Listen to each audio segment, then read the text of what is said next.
কৃষক ভাইরা আসসালামু আলাইকুম। আমি এখন আপেল ও পেয়ারার পুষ্টিগুণ ও তাদের উপকারিতা সম্পর্কে আলোচনা করব। আপেল একটি বিদেশি ফল, অন্যদিকে পেয়ারা আমাদের দেশীয় ফল। যেহেতু আপেল বিদেশি ফল, ফলে তার মূল্যও বেশি। অন্যদিকে দেশীয়ভাবে উৎপাদিত পেয়ারার মূল্য অনেক কম।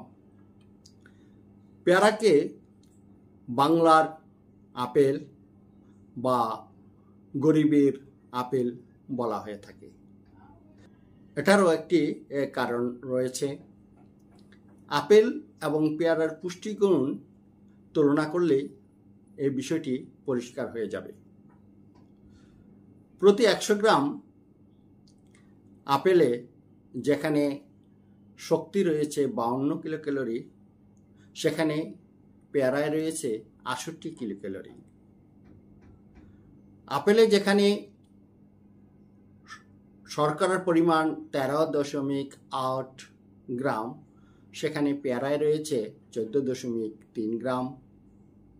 আপেলে যেখানে ফাইবার রয়েছে 2.4 গ্রাম, সেখানে পেয়ারায় রয়েছে 5.4 গ্রাম।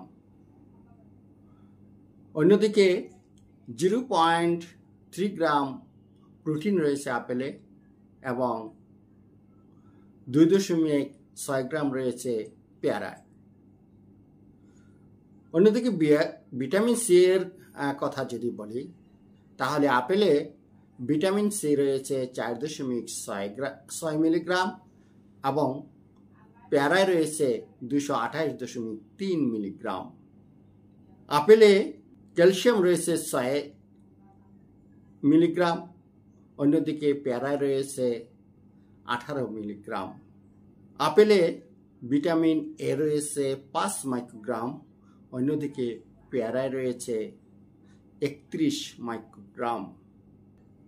যেখানে আপেলে পটাশিয়াম রয়েছে 107 মিলিগ্রাম, সেখানে পেয়ারায় রয়েছে 417 মিলি।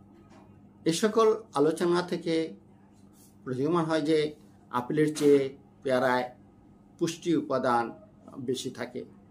যেহেতু পেয়ারায় পুষ্টি উপাদান বেশি, ফলে তার উপকারিতাও বেশি। পেয়ারা এবং আপেল যে সকল উপকার করে থাকে, যেমন হজম প্রক্রিয়াকে উন্নত করা, ডায়াবেটিস নিয়ন্ত্রণ করা, দাঁতের স্বাস্থ্য উন্নত করা, উচ্চ রক্তচাপ নিয়ন্ত্রণ করা ইত্যাদি। তাছাড়া মানসিক স্বাস্থ্য উন্নতিতেও কাজ করে থাকে। পেয়ারায় লাইকোপেন নামক এক প্রকার পদার্থ রয়েছে এবং প্রচুর পরিমাণে ভিটামিন সি ও অ্যান্টিঅক্সিডেন্ট থাকায় এটি মানসিক স্বাস্থ্য উন্নতিতে কাজ করে।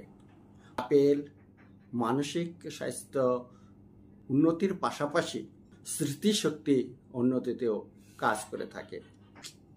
এটি আলজাইমার ও ডিমেনশিয়ার মতো নিউরোডিজেনারেটিভ রোগ কমাতে সাহায্য করে। অন্যদিকে পেয়ারা শ্বাসকষ্ট, ঠান্ডা লাগা, সর্দি লাগা ইত্যাদি প্রতিরোধে কাজ করে থাকে। উপরোক্ত আলোচনায় আমরা দেখতে পাচ্ছি যে আপেল এবং পেয়ারা উভয়ই আমাদের শরীরের উপকার করে থাকে, তবে পুষ্টিগুণ উভয়েরই মধ্যে কিছু না কিছু পার্থক্য রয়েছে, ফলে তাদের কার্যকারিতাও ভিন্ন রকম হয়ে থাকে। কিন্তু যদি আমরা সুষম ফল খেতে চাই, তাহলে উভয় ধরনের ফল কম বেশি খাওয়া উচিত, কারণ এক এক ফলের মধ্যে বিশেষ কোনো গুণ বা বৈশিষ্ট্য থাকে যা অন্য ফল থেকে পাওয়া যায় না।